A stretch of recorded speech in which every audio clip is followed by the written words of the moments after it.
Je reçois aujourd'hui François Mengele, qui est camerounais, ingénieur urbaniste, qui travaille depuis une trentaine d'années pour GIZ, le partenaire de développement de référence allemand. Il travaille depuis quelque temps au Caire. Alors, qu'est-ce que vous faites au Caire, François? Merci beaucoup pour cette opportunité. Alors, ce que je fais au Caire, je suis coordonnateur d'un cluster.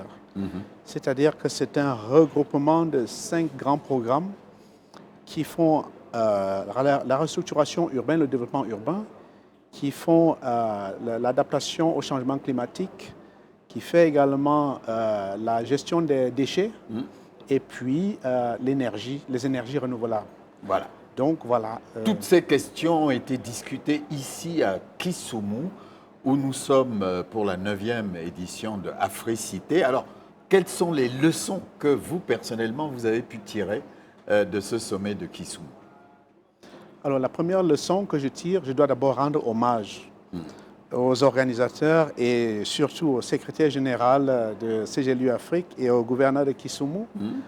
Et pour dire que ce qui se fait ici, c'est la première fois que les Africités se tiennent dans une ville intermédiaire. C'est ça.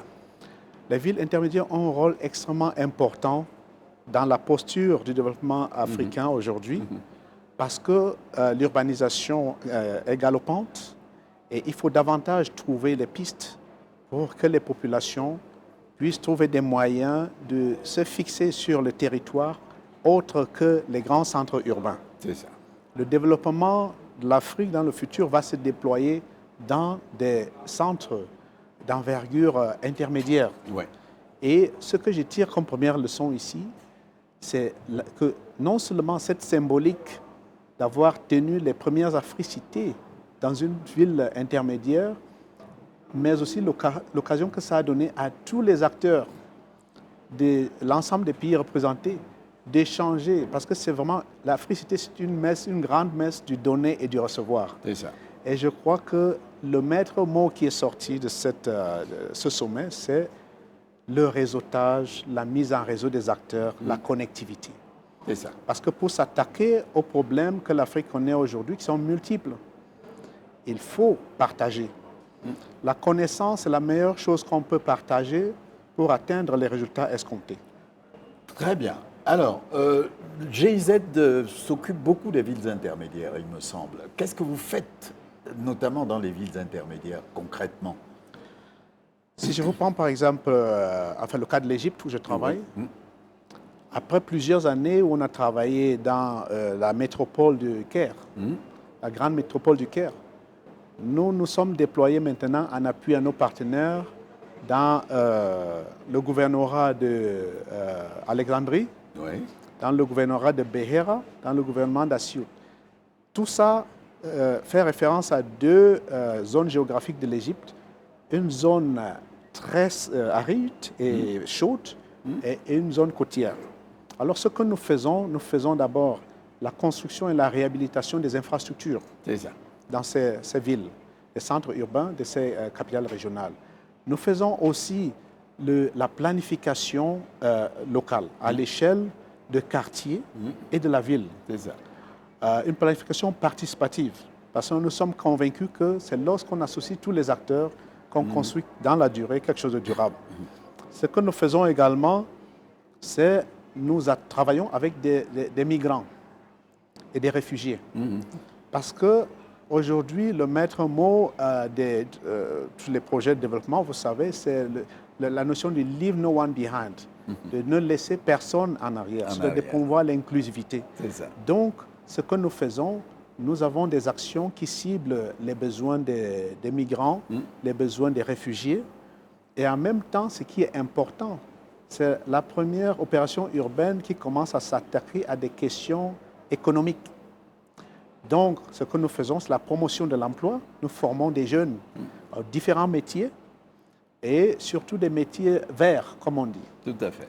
Et donc, c'est un projet qui regroupe tout un arsenal de mesures qui s'attaquent d'abord aux questions du renforcement des capacités des administrateurs locaux, question des infrastructures, pas seulement leur construction et leur réhabilitation, mais aussi les rendre accessibles selon la logique du Leave No One Behind. C'est ça. Rendre ces infrastructures accessibles voudrait dire qu'il faut avoir des systèmes qui permettent à ce que les utilisateurs, les usagers, puissent donner leur feedback sur le service qui leur est rendu. OK? Donc, pour qu'ils fassent partie de l'entretien et de la gestion de ces infrastructures. C'est la notion de co-creation, de co-création. Très bien. Donc, voilà.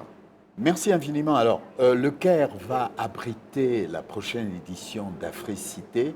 Quelle signification cela peut avoir quand on sait que parfois l'Afrique du Nord ne se sent pas trop concernée par les problèmes de l'Afrique au sud du Sahara?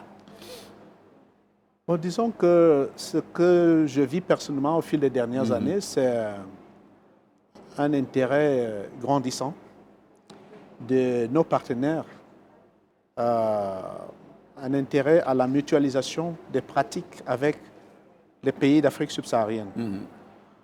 Pour que l'Égypte puisse, par exemple, abriter le COP27 cette année, il leur a fallu la caution de toute l'Afrique. Voilà. Vous voyez?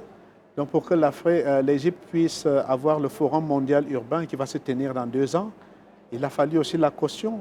Et même les Africités, il faut aussi la caution du reste de l'Afrique. Donc, à ce jour, je ne peux pas dire qu'il y a un désintérêt ou des intéressements vis-à-vis de l'Afrique subsaharienne, mais il y a plutôt un besoin de densification des échanges. C'est pour cela qu'on retrouve ces partenaires-là ici aux Africités qui ont des échanges, tant au niveau politique qu'au niveau opérationnel qu'au niveau programme. Et je dois dire que le fait que l'Égypte abrite en perspective les Africités dans, je ne sais pas, 2-3 ans. Dans 3 ans. Dans 3 ans. Normalement. Voilà. C'est quelque chose de très salutaire. Très bien. D'après vous, quel sujet pourrait être discuté au Caire?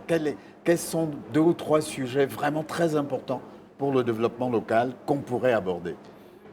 Bon, je ne veux pas avoir la prétention, je veux pas avoir la prétention de lire dans la pensée de mes partenaires. Ouais.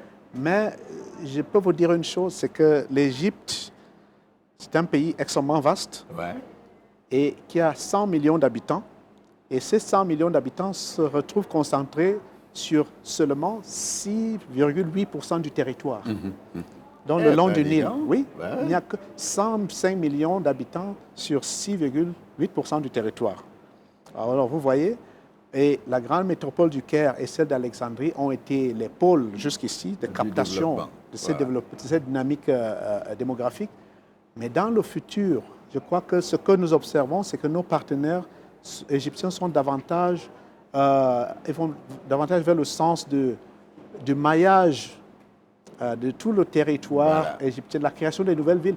C'est le seul pays qui construit 14 nouvelles villes au même moment. Ça, de tout mon cheminement professionnel, je n'ai jamais vu quelque chose de ce type. Je sais qu'on a essayé dans tel ou tel pays de créer une capitale, ça a duré 20 ans, ainsi de suite. Mais je vous dis, la capacité opérationnelle de ce pays est formidable en termes d'urbanisation. Donc, je peux m'imaginer qu'une grande priorité, ce sera comment créer des espaces viables au-delà des grandes métropoles actuelles qui permettent aux populations de se fixer, d'avoir accès aux services dont elles ont besoin et puis à l'emploi aussi. Si vous le permettez, un point très important pour moi en tant qu'ingénieur urbaniste, c'est de faire toujours les liens avec les politiques au niveau macro. L'Union africaine, on nous a parlé hier de la zone de libre-échange. Alors, nous avons en Afrique un défi, par exemple, du chômage des jeunes qui traversent le désert et qui se retrouvent au fond de la mer, dans la Méditerranée, et ainsi de suite.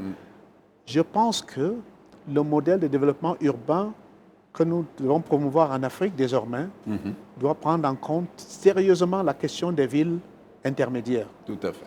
Mais pas seulement prendre en compte, aussi s'assurer que le modèle de développement industriel de l'Afrique soit adossé à l'urbanisation. Pour qu'il y ait des bassins d'emploi, à chaque centre urbain, il y a un bassin d'emploi qui prévoit une petite zone industrielle. Et ça fait qu'on fait les liens entre les politiques qui se trouvent au niveau macro et au niveau micro.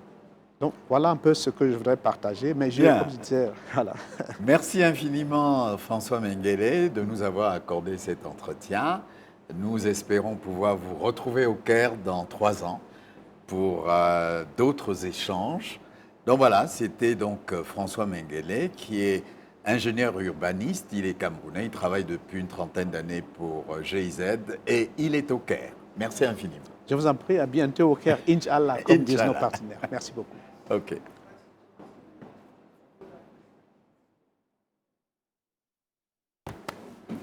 Merci. Merci beaucoup.